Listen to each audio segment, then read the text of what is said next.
Welcome to ePadasala lecture series in computer science. Last module we discussed about how to write algorithms for some basic problems. In this module we are going to discuss about how to analyze the algorithms. First, the correctness of algorithm is very much need of the hour. First, the algorithm should really work. But once the algorithm works, then we have to start worrying about the efficiency of the given algorithm. So in this module we are going to discuss about how to analyze the simple iterative algorithms. The learning objectives of this module are these facts. Number one is we want to understand the process of algorithm analysis. We want to categorize the algorithm analysis into mathematical analysis and empirical analysis, and we are going to deal with how to analyze the iterative algorithm using the concepts of step count and operation count, and using this we can come to a conclusion about the efficiency of the algorithms. All these concepts are coming under the domain called algorithmic complexity theory. Algorithmic complexity theory is the sub-branch of algorithm study where we are going to deal with the efficiency aspects of algorithms. What is an efficient algorithm? An efficient algorithm is one that uses lesser amount of computer resources. By computer resources we mean memory, time, disk width, bandwidth, etc., etc. So any efficient algorithm should use the minimum of these resources. So the need of the hour is to analyze a given algorithm to know whether it is really efficient or not. But algorithm analysis is not an easy task. It is complicated because of various reasons. We have many factors like speed of the machine, that means the brand of the machine, programming language, the efficiency of the compiler in translating these programs, then program size, data structures used, and also there are many factors like algorithm style, ease of implementation, understandability of the algorithm, and also the simplicity of the algorithms. All these factors come into picture when we want to make a analysis of an algorithms. Fine. Before that we have to address one question. Why we have to analyze? The analysis becomes important of two reasons. Number one is we want to measure the efficiency of the given algorithm, because as I said earlier, the computer resources are very meager. So we want to design an algorithm that utilizes these resources in an optimized way. Second reason why algorithm analysis are important, because we want to compare algorithms. As I said earlier in the last module, for a given problem there may be many solutions. For example, if I give you a problem to a class, many students will design algorithm in a different manner. We want to compare which algorithm is better. So that is the reason why algorithm analysis becomes very important. Fine. Now we will address this particular question. If I want to compare algorithm, on what basis I should compare? These things are called measures or metrics. Using the metrics only we are making comparisons. For discussion sake we can categorize measures into two categories: subjective measures and objective measures. In subjective measures we are going to deal with factors like ease of implementation, the algorithmic beauty or aesthetics, and understandability of the algorithms as a measure for comparing algorithms. For example, for a given problem, if two algorithms A and B are available, then I can use these measures to compare and to say which algorithm is better. But there are certain disadvantages associated with subjective measures, because these measures vary from person to person and even from time to time. For example, what appears to be a very attractive algorithm today may not be very attractive algorithm even for me. So, how to avoid these sort of problems? So, here only we encounter the concept of objective measures. Objective measures are mathematical ways of making comparisons. These are metrics that are based on solid mathematical foundations and principles. The necessary characteristics of an objective measures are listed below. Number one is measurability. That means we should be able to measure in terms of a formula. Then quantifiable, I should be able to quantify that into some sort of a compact number, and the formula computation should be very easy. Not only that, I should be able to make a prediction based on the computed number. These are called the characteristics of objective measures. In algorithm analysis, we will be discussing lots of resources like this. Some of the measures that we can use are running time, memory space, disk usage, and network usage. Out of all the things, time and space are very popular measures. So, time tells about the measurement of time, and space complexity deals with how much space that is utilized by the given algorithms. First, we will concentrate on time complexity. What is time complexity? Time efficiency or time complexity means how much runtime an algorithm takes for executions. This is what we are calling as time. When we say time, there are two times we are dealing with. Number one is runtime and another is compile time. Compile time is not very important for algorithm analysis because it is independent of the given instance, and also a program may be compiled again and again many times. By calculating all the times, we are not going to gain much of the insight about that particular algorithm. Therefore, in algorithm analysis, we always bother only about runtime. Runtime is also called as the execution time, which measures how much time an algorithm takes to compute the given instances. Time complexity is always measured in terms of CPU cycles. It is not in terms of seconds or hours, but always the unit of that is going to be in terms of CPU cycles. The general environment of algorithm analysis is going to be like this.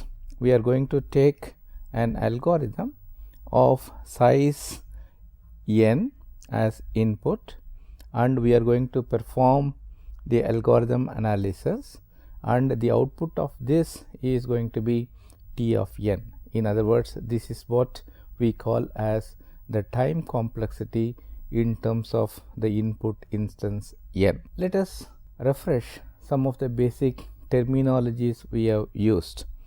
Number one is instance of an algorithm. Recollect from module 1 that any valid input from the legal set of domain is called an instance. For example, if I say I am going to write a program for sorting, any valid integers can be called as an instance of the given sorting problem. For algorithm analysis, size is very important. So, we have to define the input size. Input size is the length of the algorithm input. That means, for example, if I give an array of size n to a sorting program, then the input size can be called as n. Formally defined, input size is the logarithm of the input bits necessary to encode the input of the algorithms. In other words, we are using logarithm to represent the number of bits necessary to encode the input. Fine. What is the problem with this particular approach? The problem with this approach is we are trivializing the concept of analysis as a sort of input size. For example, you take the problem of primality testing. What is a primality testing? In primality testing algorithm, we are taking a number and then we are trying to check whether the given number is prime or not. Suppose if we take the number as 1, then the algorithm should be termed as an easy problem, but actually speaking, primality testing is a very difficult task. So that is the reason why we are taking the number of bits that is necessary to encode the number as a measure for representing the input size. Primality testing of a smaller number should not cause any problems, but on the other hand, primality testing of a very large number is going to be a problematic. That is why we said the input size is going to be the logarithm of the input bits necessary to encode the input of the algorithms. Why logarithm is necessary? Logarithm is necessary to make a bigger number as a smaller number.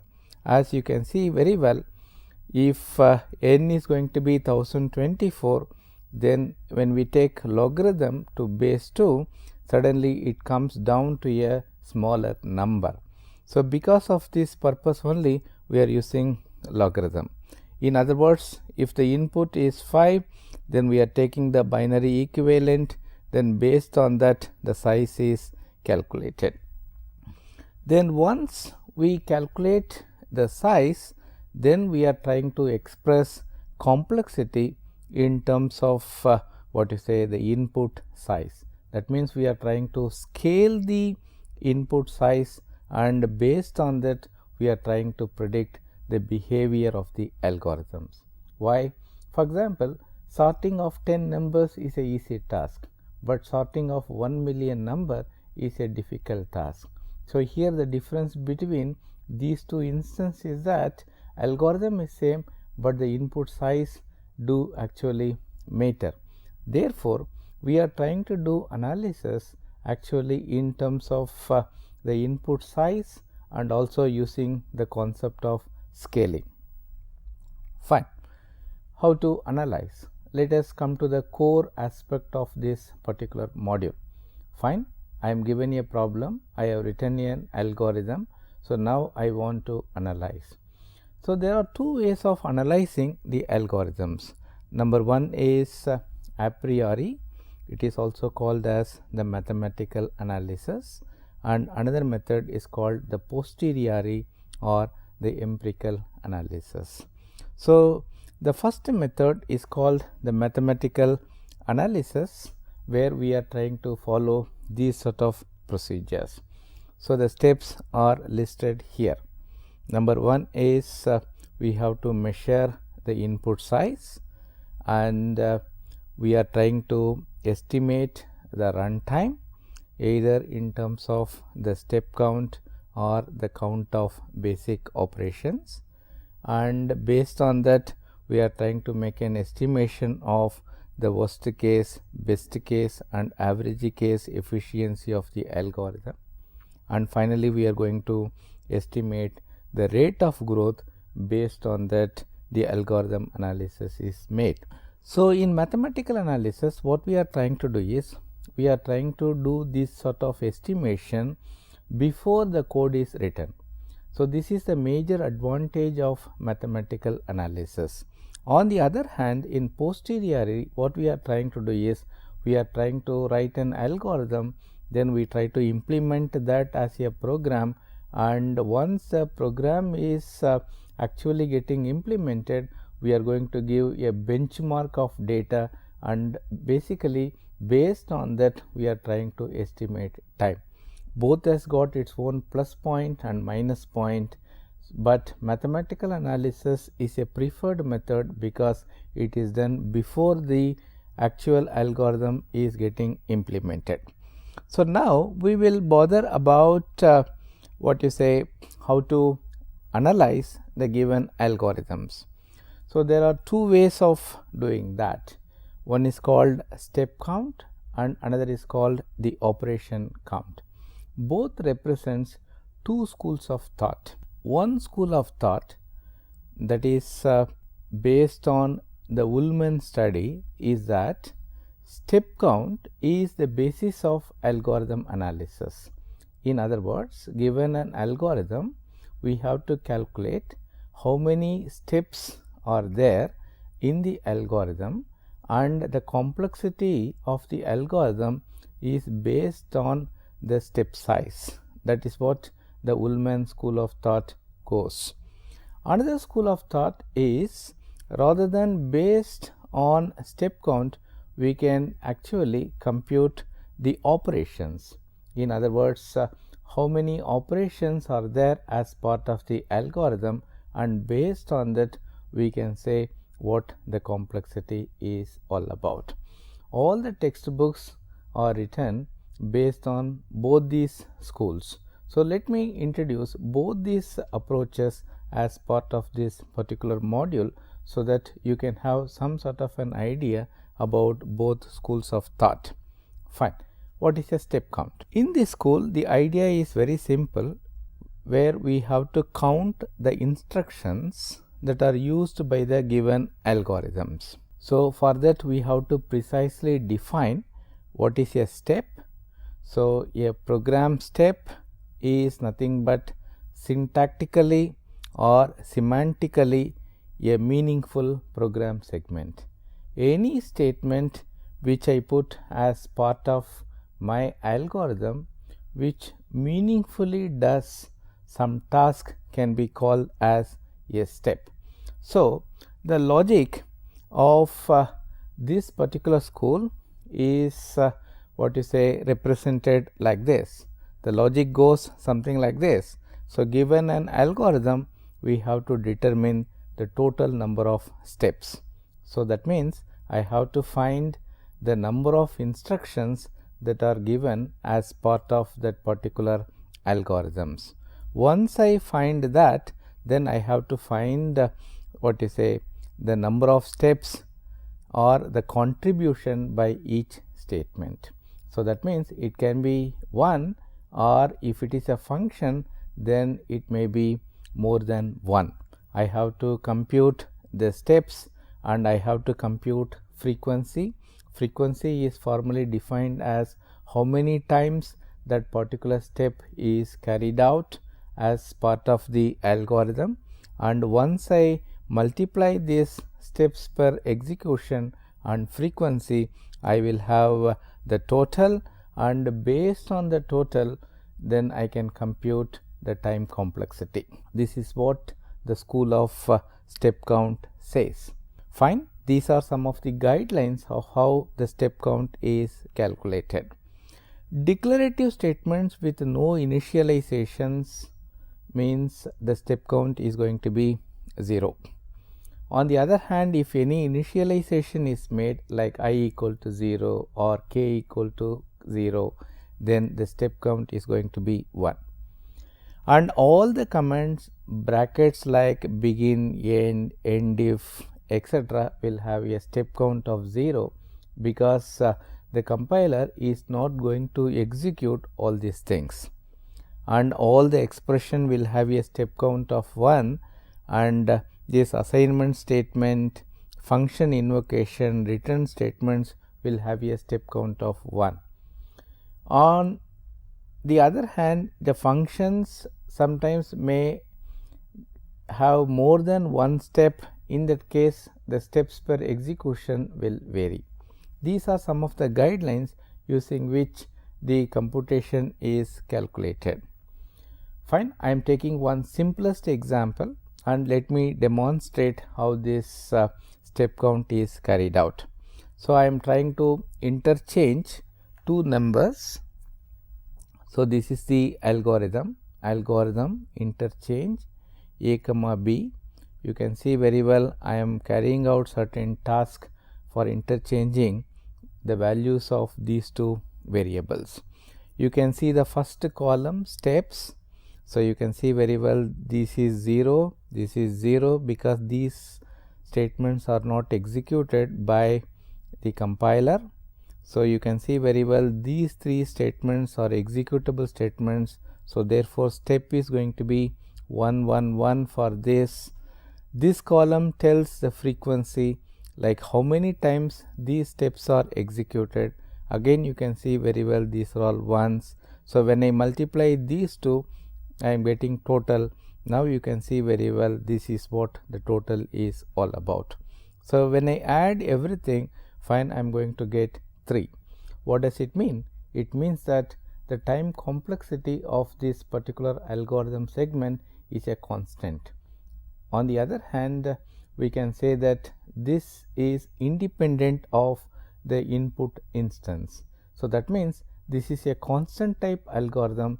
Therefore, this algorithm is going to be faster because it is not dependent on the input size at all. So in other words, these sort of algorithm should be easy to implement and to execute. That is what we are calling as the algorithmic behavior. Then we will take one more example. So this algorithm is all about computing the sum of an array. So you can see the algorithm is given here, algorithm sum. So a comma n. So I am initializing sum equal to 0. So I am starting a loop I equal to 1 to n. So under that I am trying to compute the sum of this particular array, and finally once the loop is over, then I am returning the sum. Let us try to analyze this particular algorithms. So step by step per execution you can see in this column. You can see very well 0 are meant for the statements that are non-executable. So for other statements you can see very well the step count is going to be 1. Int I is a declarative statement where initialization is not made, therefore it is going to be 0. So you can see very well for rest of the things it is going to be 1. This column tells the frequency. You can observe that sum equal to 0 is going to be executed only once, and you can see very well this loop is going to get executed n plus 1 times, because n plus 1 is required to come out of this particular loop.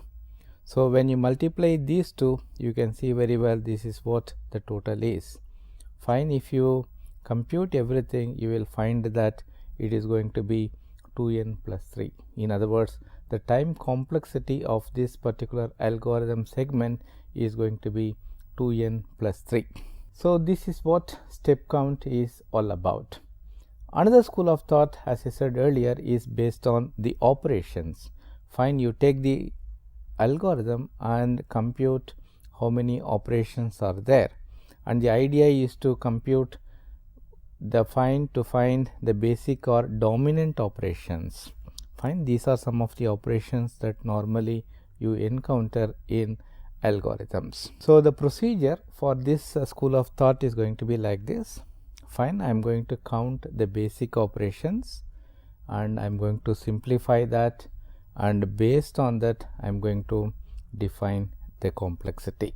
Fine, these are some of the rules. Recollect, in the last module we talked about control structures. So this is sequence. For example, if this program segment is given and statement 1 executes m operations, statement 2 execute n operations, find this whole segment now requires m plus 1 operations. This principle is what we are calling as addition principle. This is an example of this. For example, if I say this, then it incurs a cost of C1, it can be 1, or it can be anything. So, in general we represent this as C1. This statement represents cost C2. Therefore, this whole segment takes the cost of C1 and C2. This is how the cost is calculated for sequence. In the case of iteration, in the case of branching, the cost calculation is like this. So, if condition C, then statement P, otherwise Q. So, in this case the time complexity is going to be the maximum of either this or this. So, this is the simplest example you can say. So, you can see very well the condition is checked at the cost of C1, and based on that what you say, the statements either this or this is going to be executed. Therefore, you can see very well the total cost is going to be lesser than or equal to C1 plus the maximum of these two. Third is the repetition. So, in that case you can see very well T of n is approximately n times the statement of that particular loop.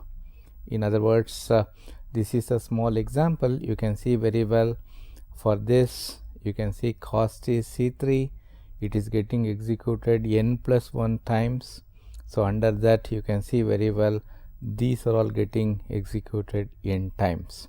So, naturally when you compute everything, fine, you will add all the things. So, C1 multiplied by 1, C2 multiplied by 1, C3 multiplied by n plus 1, C4 multiplied by n, C5 multiplied by n. So, you have these sort of things. So, finally, when you simplify everything, you can see very well you get this expression. So, when you remove all the things by means of a constant, find your T of n is expressed as a function a into n plus b. This is what the operation count is all about. This is another example. Again, you can see very well for every operation we are assigning a cost. We are seeing how many times it is getting executed. Finally, we are going to multiply this cost with the times to get this sort of an expressions. So, finally, when we simplify that, you can see very well T of n is going to be in terms of this particular expressions. Fine. In summary, we can come to a conclusion like this. Algorithm analysis is important for two reasons. Number one is it is very important to determine the efficiency of the algorithm and also to make comparisons among algorithms. So, two types of analysis are mathematical or empirical. Mathematical analysis are the analysis that are done before the code is implemented, and posteriori or empirical analysis is the analysis that is done after the code is implemented. Runtime can be computed using both step count as well as in operation count. So, in step count we have seen that we have to calculate the program steps as part of the algorithm, and then we are trying to express the complexity in terms of the step count. And in operation counts we are calculating the operations and we are trying to find the dominant operation, and based on that we are trying to express the complexity. In the next module we will just discuss about how to utilize the values which we are getting as part of this exercise to express the complexity in a more accurate manner. That means we are going to discuss about the various scenarios, the worst case, best case as well as the average case, and then afterwards we are going to discuss about the rate of growth, and based on that we will make a statement about the behavior of the given algorithms. So, thank you very much for being as part of this module. Thank you very much.